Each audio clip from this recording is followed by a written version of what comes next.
देखिए हमारे फिजिक्स सवाल ने क्या दिया है कि एक तार में 20 माइक्रोफैराड एम्पीयर धारा प्रवाहित है, 30 माइक्रोफैराड सेकंड तक बहती है, परिकलन कीजिए।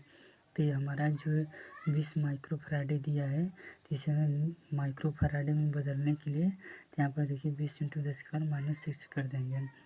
और यहाँ पर देखिए कि ये 30 माइक्रोफैराड दिए, तो इसको भी मैं माइक्रोफैराड में बदलने के लिए 30 × 10⁻�6 कर देंगे। और ये यहाँ पर देखिए कि 20 माइक्रोफैराड एम्पीयर दिया है, तो हमारा आई का मान दिया गया है। और जो यहाँ पर 30 माइक्रोफैराड सेकंड दिया है, ये हमारा टी का मान दिया गया है यहाँ पर। और पहला पूछा गया है तार में प्रवाहित आवेश ज्ञात कीजिए, तो हमारा क्यू का मान पूछा गया है।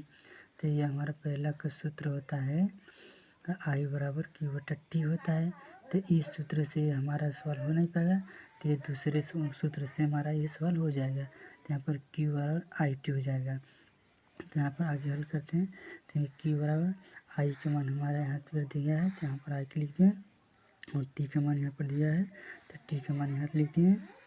और यहाँ पर नीचे देखिए Q बराबर 20 × 30 इंटू, और ये जो घात है ये घात जुट जाएगा, गुणा में घात जुट जाएगा, तो यहाँ पर इंटू 10⁻⁻12 घात हो जाएगा। तो यहाँ पर 20 है, यहाँ पर 30 होगा, इंटू घात -12 लिख देंगे। तो इसका गुणा हमारा 30 का गुणा 20 में होगा, तो 600 इंटू 10⁻12 हो जाएगा। तो ये हो जाएगा हमारा। तो हमारा पहला सवाल हो गया। मतलब तार में प्रवाहित आवेश ज्ञात कीजिए, तो मतलब हमारा क्यू का मान यहाँ पर निकल कर आ गया, क्यू बराबर 600 × 10⁻12 आंसर हमारा हो गया। तो ऐसे भी कर सकते हैं, ये जो दिया है मतलब यहाँ पर यहाँ से 2 0 घटाएंगे, तो यहाँ से 2 हटा देंगे, तो मतलब यहाँ पर 6 हो गया, -12 में से 2 निकलेगा, तो यहाँ 10 हो गया। ये भी कर सकते हैं, हमारा आंसर यही है। तो यहाँ पर देखिए कि दूसरा पूछा क्या है, दूसरा हमारा पूछा है तार में प्रवाहित इलेक्ट्रॉन की संख्या ज्ञात करने के लिए बोला है।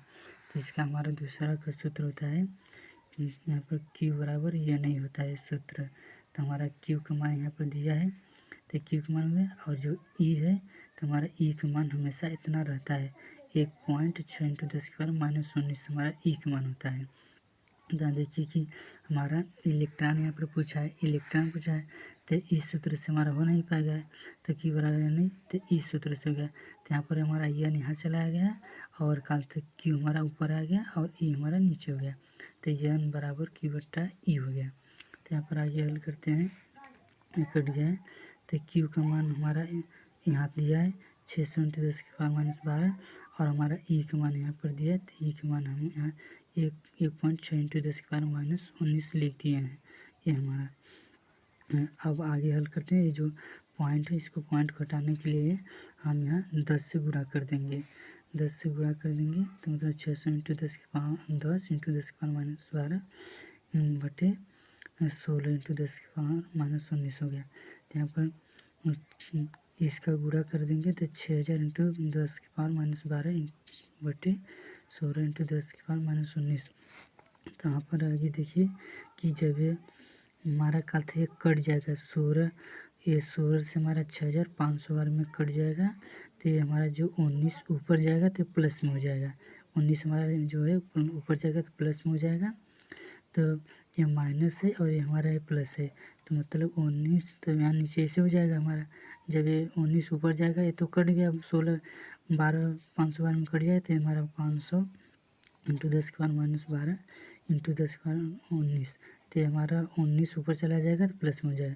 तो यहाँ पर देखिए कर दिए हैं, तो यहाँ पर प्लस में 19 हो गया, हमारा माइनस में 12 है, तो मतलब प्लस का चिन्ह हमारा बड़ा है 19 है, तो 19 में से 12 घट जाएगा, तो हमारे यहाँ 7 आ जाएगा, तो 500 × 10⁻7। तो ये प्लस का चिन्ह हमारा बड़ा है, तो यहाँ पर प्लस हो जाए, तो मतलब प्लस का चिन्ह दिखाए या ना दिखाए, लेकिन माइनस का रहता है तो उसे दिखा देते हैं। तो हमारा ये देखिए 500 × 10⁻7 हो जाएगा, ये हमारा आंसर हो गया।